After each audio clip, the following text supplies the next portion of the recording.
Hello, U.S. history students, and welcome to this week's module. This week we are focusing on the period in time after World War One. And there are two big events that impact American history during this time period. One is in the 20s. We refer to that as the Roaring Twenties. It is a period of rather good prosperity in terms of the economy. We come out of World War One not suffering the same destruction and damage that other European countries did. And because of that, our economy is going to be very, very strong. In fact, a lot of people are going to depend on our economy for various reasons, okay? And that's going to lead to some problems down the road in the 30s, because in the 30s, the other big thing that impacts our history is the Great Depression. Okay. And because our economy was helping other people's economy, if something happens to our economy, then their economies are going to go bad as well. Okay. So, what we're going to do in this lesson, we're going to talk about the Roaring Twenties. All right. And we're going to use the acronym ROARING. Now, there is no worksheet or anything like that you need to fill out.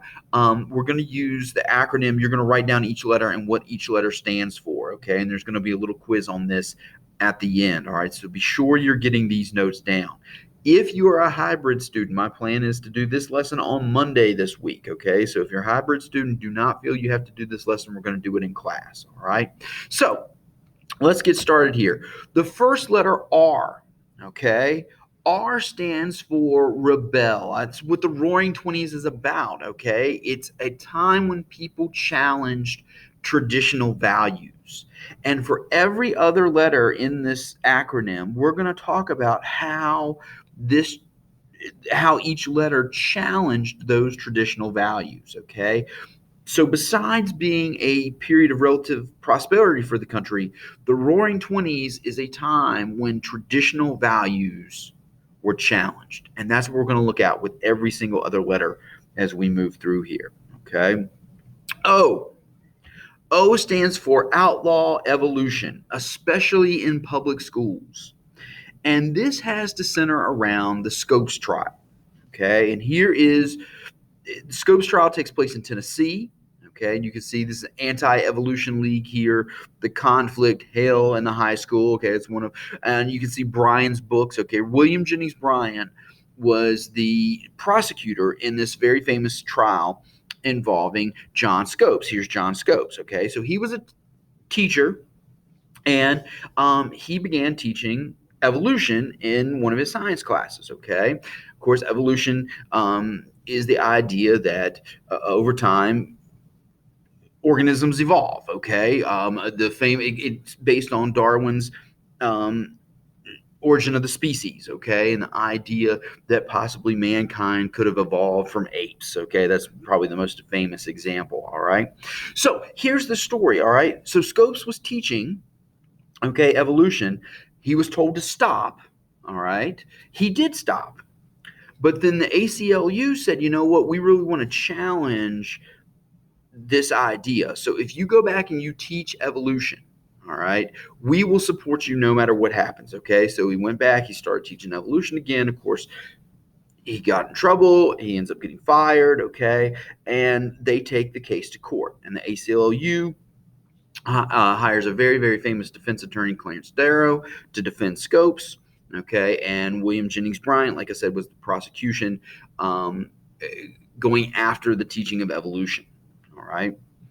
Even though the court case upholds the school's decision, okay, Scopes was eventually reinstated as a teacher. Okay, everything turns out good for him in the end. All right.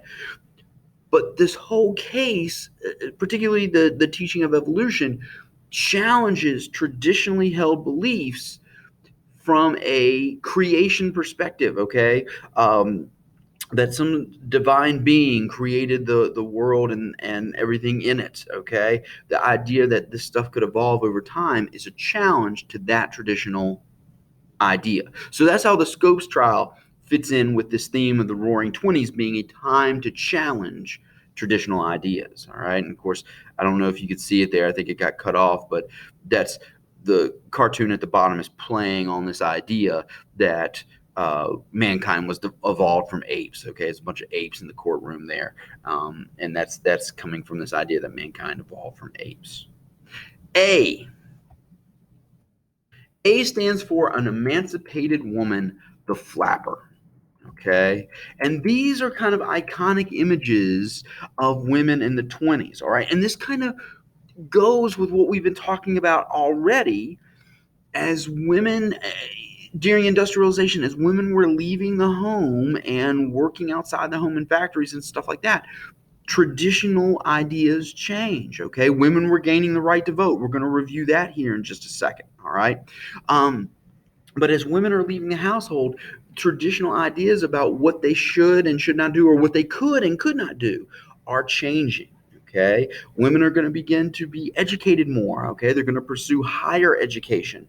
They're going to work in other professions, not just in like teaching and things like that. Okay. The fact that they're working in professions outside the home, their main job is no longer just cooking and cleaning and taking care of the family at home.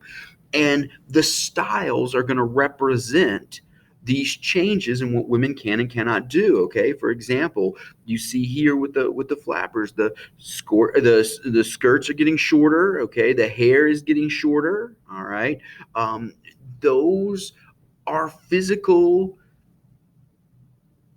evidence of the changes that women are undergoing during this decade. Okay, and these changes are challenging those traditional values. All right, R. R stands for the radio plays jazz music. The radio is a new form of entertainment. All right, the ability to transmit things over the air. You've got music, you've got news, you've got radio shows. I mean, it's almost like TV, except you have no image. Okay, so this new form of entertainment, the radio, is transmitting all these shows across the country. Now, when it comes to jazz, one of the big areas is Harlem in New York, okay? There's something called the Harlem Renaissance, where there are all these African American artists, these musicians, these authors, these poets, okay? Langston Hughes was a famous poet, all right? Lorraine Hansberry, who wrote a drama called A Raisin in the Sun, okay? Louis Armstrong, and I'm going to show you Louis Armstrong here in just a second. There's Louis, okay? Louis Armstrong, famous jazz musician, all right? These guys are coming out of Harlem, all right? So you've got the new form of entertainment, the radio, which is a challenge to traditional forms of entertainment. But then the fact that a lot of these performers are from the African American community in Harlem, that's also a challenge to traditional values. And like I said, there's a whole bunch of cultural entertainment coming out of Harlem at this time, including jazz music, which you can hear over the radio. I. I stands for illegal alcohol prohibition. Okay, the 18th Amendment to the Constitution made alcohol illegal. Now, the idea behind this was that alcohol was causing all kinds of problems in society, that it was causing violence, it was causing abuse, it was causing people to lose their jobs. And so, in order to prevent us from having to deal with some of those problems, the idea was, okay, let's just get rid of alcohol. We'll make alcohol illegal, which is what the 18th Amendment did. Now, that led to the rise of speakeasies. Speakeasies are underground saloons, okay? Moonshining becomes big, all right? And actually, what ends up happening is instead of making society safer and better, it actually becomes more violent. This is where you see the rise of the mafia, the rise of the mob, because of their connections to moonshining and bootlegging and running this illegal alcohol around the country, okay? And speakeasies are these underground saloons that are going to supply that alcohol to everybody, okay? Now, over time, what happens is people begin to realize prohibition is not working, okay? Like I said, things are becoming more violent, things are becoming more chaotic, more illegal, crime is going up. So the 21st Amendment is actually going to repeal prohibition. Okay, so the 18th Amendment led to prohibition. The 21st Amendment is going to repeal prohibition. N. N stands for no immigrant, says the Ku Klux Klan. Okay, we talked about the Ku Klux Klan earlier after the American Civil War, after Reconstruction. Okay, kind of there's another rise in the Klan. attendance begins to dip off until the 20s, and then we're gonna see a slight increase. This time, it's about the immigrants coming into the country. Several people were worried about immigrants coming in, taking people's jobs, draining our resources, that sort of thing. And the Ku Klux Klan is against these open immigration policies. They want limits on immigrants. To be honest with you, they probably don't want any immigrants coming in the country whatsoever. And we're going to see a resurgence in membership to organizations like the Ku Klux Klan. You can see here one of their big marches was actually in Washington, D.C. Right? Same tactics that we talked about before. They're going to use these scare tactics, okay, to intimidate people and get what they want. All right. But they're going to add immigrants to their groups that they dislike in the 20s because of this open immigration policy. G stands for Give Women Suffrage the 19th Amendment. Now, we talked about this before with Elizabeth Cady Stanton and Susan B. Anthony.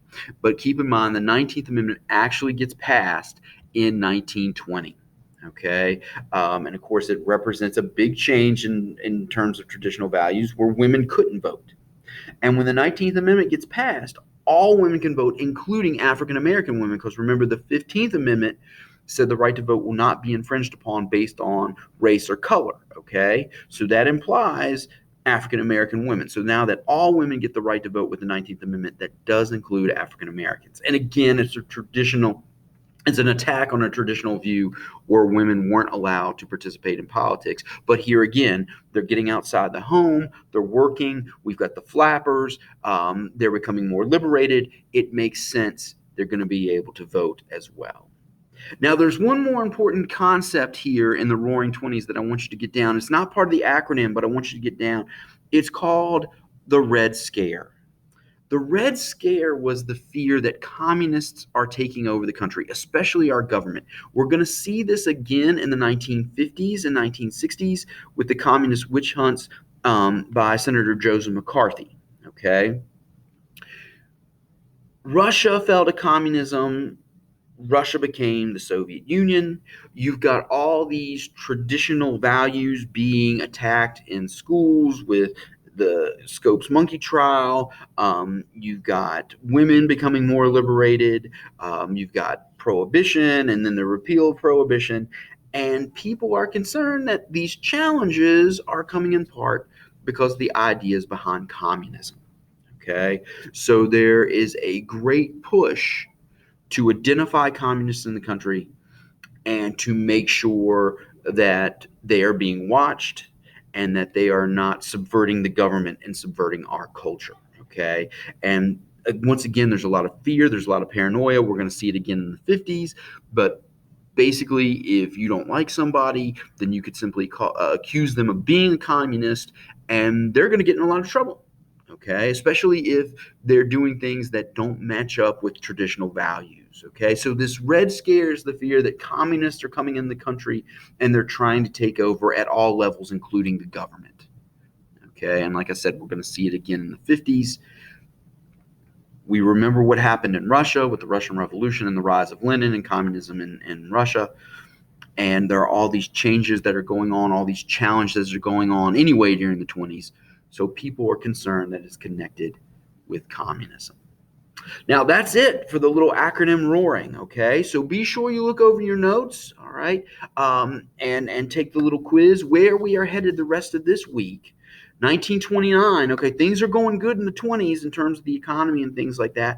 1929, that's all going to change with the stock market crash.